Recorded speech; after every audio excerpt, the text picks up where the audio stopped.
అదే RTV app వార్తల్ని క్షణాల్లో చదివే అవకాశం ఉంటుంది. ఒక న్యూస్ పేపర్, ఒక టెలివిజన్ ఛానల్ మీ చేతుల్లో ఎప్పుడూ ఉంటాయి. రాష్ట్ర వ్యాప్తంగా ఎన్నికల కోలాహలం, ప్రచార పర్వం, ఇప్పుడు ఏకంగా నామినేషన్ల పర్వం కొనసాగుతున్నటువంటి పరిస్థితి. మొత్తం అనంతపురం జిల్లాలో మాత్రం ఈరోజు పెద్ద ఎత్తున నామినేషన్ల పర్వం కొనసాగింది. ఇందులో భాగంగా ధర్మవరం నియోజకవర్గం నుంచి వైసీపీ అభ్యర్థిగా కేతిరెడ్డి వెంకటరామరెడ్డి పోటీలో నిలబడినటువంటి పరిస్థితి. ముఖ్యంగా మరి రానున్న ఎన్నికల నేపథ్యంలో ఎటువంటి ప్రణాళికతో ముందుకెళ్తున్నారు, ముఖ్యంగా ప్రజల వైపు నుంచి మద్దతు ఎలా ఉంది, తదితర అంశాలతో మనతో మాట్లాడడానికి కేతిరెడ్డి వెంకటరామరెడ్డి గారు మనతో ఉన్నారు. ఏం చెప్తారు ఆయన మాట్లాడండి. సార్ ఏంటి సార్, ఎలా ఉంది సార్ ఈ ఎన్నికల రావడం? ఎవ్రీథింగ్ ఇస్ ఫైన్ అండి.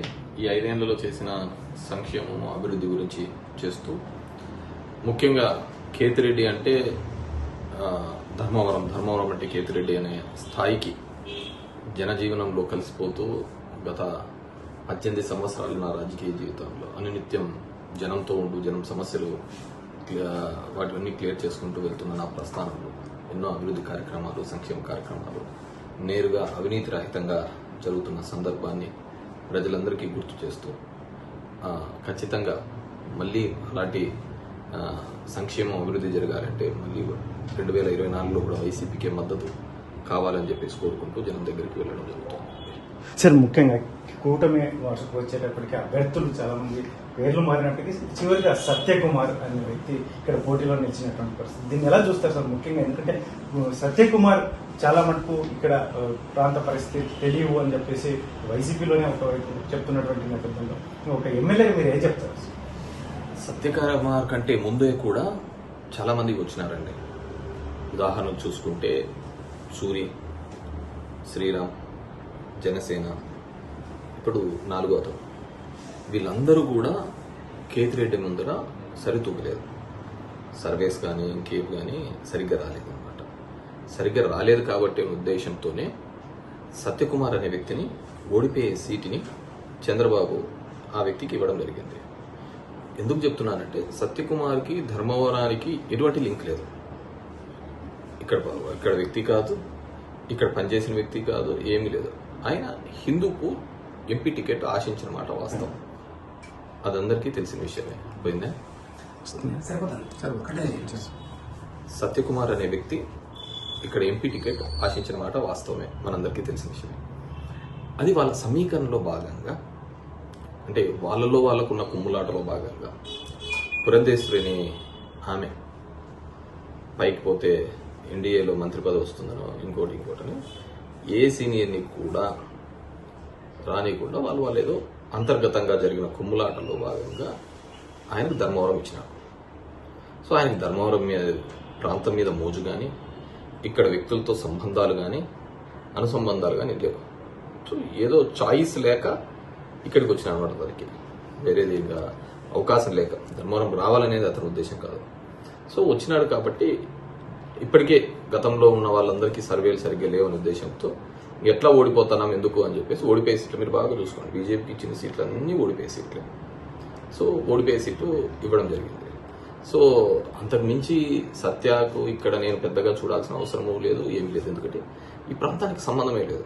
సో అతనికి డిఫరెంట్ అజెండాల మీద ఇప్పుడు నేను ఇది చేస్తాను అని చెప్పి వస్తున్నాడు. ధర్మవరం అట్లా చేస్తాను, ఇట్లా చేస్తాను. నేను ఒకటే అడుగుతున్నాను. నేను ధర్మవరంకి ఇక్కడికి 2006లో వచ్చాను, అనుకోని పరిస్థితులు వచ్చాను. వస్తానే నేను ఎమ్మెల్యే కాకముందే ఈ ప్రాంతం మీద అవగాహన తెచ్చుకొని ఇక్కడ సమస్యల్లో, తాగునీటి సమస్య కావచ్చు, ఇంకో సమస్య కావచ్చు, ఏదైనా కావచ్చు, నేరుగా ఒక ఎమ్మెల్యే కాకముందే అప్పుడు ముఖ్యమంత్రి రాజశేఖర రెడ్డిని, పైన ఉన్న యూపీఏ గవర్నమెంట్ ఉన్న జైపాల్ రెడ్డి సమక్షంలో వెళ్ళి అప్పటి కాలంలోనే 16-18 ఏళ్ల కిందట నేను చెప్పేది డ్రింకింగ్ వాటర్ సమస్యను తీర్చిన 20 కోట్లతో. ఎందుకంటే నా ఇంటెన్షన్ ఇక్కడ ప్రజల యొక్క మమేకం, ఒక నమ్మకం కలిగించాలని.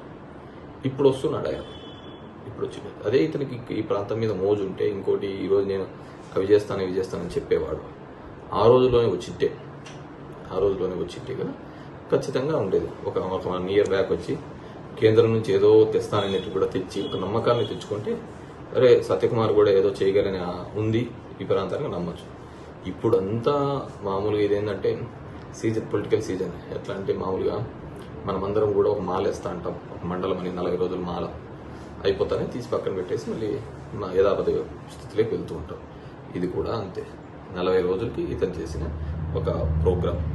సో ఇది అయిపోతానే మళ్ళీ తన దారి చూసుకుంటాడు. ఎందుకంటే తను ముందు నుంచి చెప్తున్నాడు, నేను ధర్మవరంకి సంబంధించి ఏదైనా ఉంటే శ్రీరామ్ దగ్గరికి చూసుకుంటాడు, నేను ఎక్కడైనా ఉంటేనని అతను చాలా క్లియర్గా ఉన్నాడు. నేను ఉండను, తర్వాత అయినా సరే నేను ధర్మవరంలో శ్రీరామే చూసుకుంటా అంటాడు అని చెప్పినాడు. శ్రీరాము అదే చెప్పినాడు, నేనే చూసుకుంటా అంటాను, సత్యకుమార్కి ఎటువంటి సంబంధము లేదు అని ఆయన చెప్పినాడు. సో ఇక్కడ సత్యకుమార్ ఈ ప్రాంతంతో మమైకం అవుతాడు, ఉంటాడు అనేది ruled out. So it's only 40 days తను చేస్తున్న ఒక జిమ్మిక్ రాజకీయం, అంతకుమించి వేరేది అవుతుంది. సార్, ముఖ్యంగా ఇప్పుడున్న పరిస్థితులు ఎవరైతే జనసేన నాయకులు కావచ్చు, చంద్రబాబు నాయుడు కావచ్చు, జగన్మోహన్ రెడ్డిని ఇంటికే పరిమితం చేయబోతున్న ప్రజలు కూడా ఇప్పటికే వెక్సైడ్ ఉన్నారు, పూర్తిగా వ్యతిరేకతతో ఉన్నారు. అందులో ముఖ్యంగా ఈ రాళ్ల దాడి కూడా ఇది ఒక నాటకము. ఇవన్నిటిని ఎలా చూస్తారు సార్ మీరు సహచరుడిగా జగన్మోహన్ రెడ్డి గారిని దగ్గరగా చూసిన వ్యక్తి? జగన్మోహన్ రెడ్డి మీద అంత ప్రజల్లో వ్యతిరేకత ఉంటే నువ్వు ఎంతమందితో పొత్తులు ఎందుకు పోతావు? ఒక వ్యక్తి ఇప్పుడు నేను ఢీ కొట్టాలి అంటే నువ్వు బలమైన వ్యక్తి ఏంటనే లే అతను బాగా గట్టిగా ఉన్నట్లు ఇంకో ఇద్దరు పిలిచబోదాం మరా అంట, అంతేనా? లేదా కామన్ సెన్స్. సో అటువైపు బలమైన వ్యక్తి ఉన్నాడు కాబట్టి, ప్రజల్లో కనెక్ట్ అయి ఉన్నాడు కాబట్టి నువ్వు అంతమందితో పొత్తులు పోవడం జరుగుతుంది అన్నమాట. సో జగన్ రెడ్డిని ఇంటికి పంపిస్తాడా, చంద్రబాబు పార్టీ క్లోజ్ చేసుకుంటాడా అనేది చూసుకోలేదు. ఎందుకంటే సిద్ధాంతపరంగా అయిన పొత్తులేం కాదు అవి. అందరికీ ఒక ప్రీతితో జగన్మోహన్ రెడ్డిని ఓడించాలి అంటే అందరు కలిస్తే తప్ప ఓడించలేము అని చెప్పేసి అది ఇష్టం లేకున్నా అయినా కలయిక. సో ఆ కలయిక కాబట్టి అది ఎక్కువ రోజులు నిలిచే కాలం ఏం కాదు. సో ఖచ్చితంగా వచ్చే ఈ ఎలక్షన్లు అయిపోయే టైంకల్లా వాళ్ళది చంద్రబాబుని భూస్థాపితమవుతుంది, తెలుగుదేశం పార్టీ భూస్థాపితతే. జనసేన మళ్ళీ రెగ్యులర్ షెడ్యూల్ ప్రకారం షూటింగ్స్కి పోవాల్సిన పరిస్థితి ఏర్పడతారని చెప్పేసి. ఎందుకంటే వాళ్ళు ఎప్పుడు కూడా వాళ్ళ కలయిక అనేది అసందర్భంగా ఉంది. కేవలము వీళ్ళతో పోకపోతే ఎలక్షన్స్ చేసుకోలేమని బీజేపీతో, లేకుంటే జగన్ రెడ్డిని ఓడించలేము అని చెప్పేసి ఉద్దేశంతో దీనిలతో ఎన్ని మాటలు మాట్లాడినాడు. ఇదే అమిత్ షాని రాళ్లతో ఇచ్చినాడు, ఇదే మోడీని ఇష్టానుసారం తిప్పినాడు. మరి ఏదో ఒక రీజన్ ఉండాలి కదా కనెక్ట్ కావడానికి. ఇంతవరకు వాళ్ళు అబ్జర్వ్ చేయని విషయం ఏంటంటే జనం దగ్గరికి మేము ఇది చేశాము అనే ఒక ఆలోచన విధానం తీసుకోపోలేదు. జగన్మోహన్ రెడ్డి ఒకటి చెప్తాడు, నా వల్ల ఇది జరిగింది, ఇది జరిగింది, ఇది జరిగింది, నేను ఇలా చేస్తాను. మేనిఫెస్టో అనేది it's like Bhagavad Gita, Bible, Quran లాగా నేను చూస్తున్నాను. దట్స్ మై మోస్ట్ ప్రియారిటీ, నా importance. What is your priority? నీ ప్రియారిటీ ఏంది? ఎర్రబుక్ అంటాడు, వాడు బట్టలు ఇప్పి కొడతానంటాడు, లేకుంటే ఇది తొక్కేస్తామంటాడు. ఇవి నీ ప్రియారిటీస్. ఇంతవరకు హీఈస్ నాట్ ఫస్ట్ టైం. పవన్ కళ్యాణ్కి స్కోప్ ఉండే, నేను కదా ముఖ్యమంత్రి అయితే అని. ఎందుకంటే నమ్మే వాళ్ళేమో ఇంకా ఖాళీ కదా ఒక అవకాశం ఇద్దాము అని. అలాంటి వాడు ముఖ్యమంత్రి అనుకునే అతను 21 సీట్లకు పోయినాడు. తన గెలిపేని కూడా ఇప్పుడు పెద్ద కష్టమైన పరిస్థితుల్లో అతను ఉన్నాడు అన్నమాట. సో డెఫినెట్ గా they are going to lose in heavy పద్ధతిలో, they are going to lose అండి.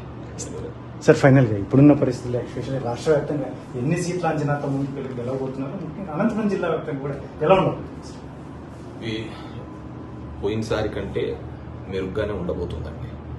పోయినసారి కంటే మెరుగ్గా ఉండబోతుంది. So our target is 175 our target. Because మేము మా పోటీనే మా 175 మీద పరుగున్నాం. మిగతా పార్టీలు కాదు లేదు. ఇప్పుడు జనసేన 21 దాంట్లో మీద, బీజేపీ 6 మీద, ఇది 144 మీద. వాళ్ళ పోటీ అక్కడికే, దానిలో నేను తెచ్చుకున్నాం. మాది 175 కాబట్టి why not 175? Because the welfare and development equally చేసినాం. ఈరోజు మేము చేసినది కరెక్ట్ అని నమ్మినాడు కాబట్టి చంద్రబాబు నాయుడు అదే పథకాలు కొనసాగిస్తామంటున్నాడు. మేము ఏదైతే చేసినామన్నాడో అదే రకమైన అడ్మినిస్ట్రేషన్ తీసుకొని వస్తాం. ఏది డీసెంట్రలైజ్ ఆఫ్ ఇది వెల్ఫేర్ కావచ్చు, వాలంటీర్ వ్యవస్థ కావచ్చు, సచివాలయ వ్యవస్థ కావచ్చు. మేము చేసినది ఫలానా తప్పు అని ఒక్కటి చూపించనండి. మేము చేసిన దానికి అప్గ్రేడెడ్ చెప్తున్నాడే తప్ప ఇది తప్పు, ఇది తీసేసామని చెప్పలే కదా ఎక్కడ. That means he's accepting hour. మేము చెప్పిన దాంట్లో మేము 3 రాజధానులు అదొక్కటే అతను వ్యతిరేకిస్తున్నాడు. మేము అది చేయకముందే వీ హ్యావ్ డీసెంట్రలైజ్ చాలా థింగ్స్.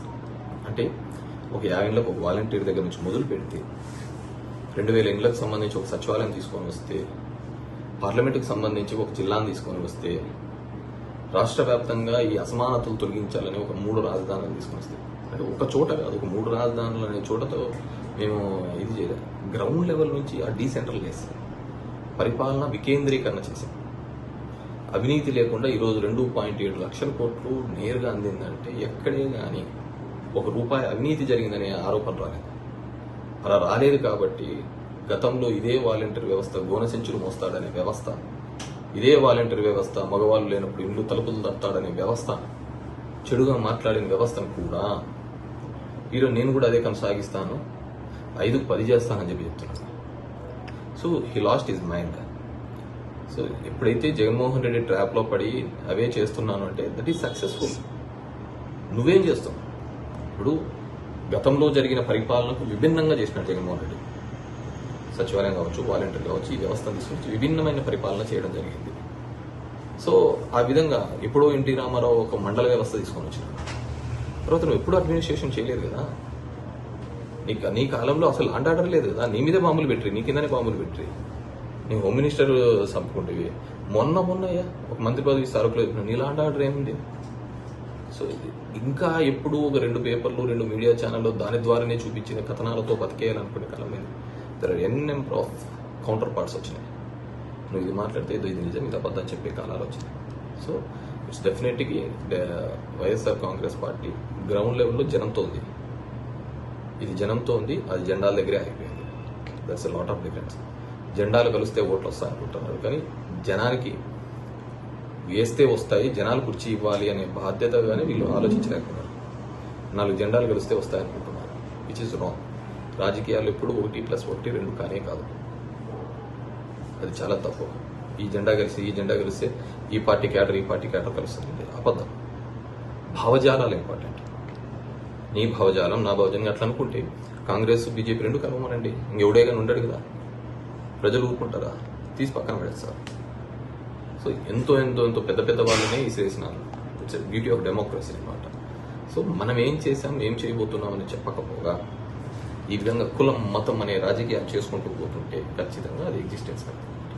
ముఖ్యంగా ఏదైతే ఉందో జగన్మోహన్ రెడ్డి పాలన అనేది అది మాటల్లో కాదు చేతల్లో చేసినటువంటి జగన్మోహన్ రెడ్డి. ఇక్కడ ఎన్ని పార్టీలు వచ్చిన నాయకులు ఏదేదో మాట్లాడుతున్నారు, కానీ జగన్మోహన్ రెడ్డి చివరికి పాలనలో వచ్చేటప్పటికి జగన్మోహన్ రెడ్డి చేసినట్టు ఫాలో అవుతాం అన్నట్టుగా చెప్తున్నటువంటి పరిస్థితుల్లో అది సక్సెస్, జగన్మోహన్ రెడ్డికి సక్సెస్ సూత్రం అని ఇటువంటి పరిస్థితుల్లో రానున్న ఎన్నికల్లో ప్రజలైతే మాత్రం ఖచ్చితంగా జగన్మోహన్ రెడ్డిని మరొకసారి గెలిపించడానికి సిద్ధంగా ఉన్నారని కేతిరెడ్డి వెంకటరామరెడ్డి గారు చెప్తున్నారు. మరోవైపు ముఖ్యంగా ఏదైతే ఉందో జిల్లా వ్యాప్తంగా రాష్ట్ర వ్యాప్తంగా టార్గెట్ అయితే 175 కాకపోతే మాత్రం గత ఎన్నికల్లో వచ్చినటువంటి సీట్ల కంటే ఇప్పుడు మెరుగ్గానే ఉంటాయని చెప్పేసి ఒక చెప్తున్నటువంటి పరిస్థితి.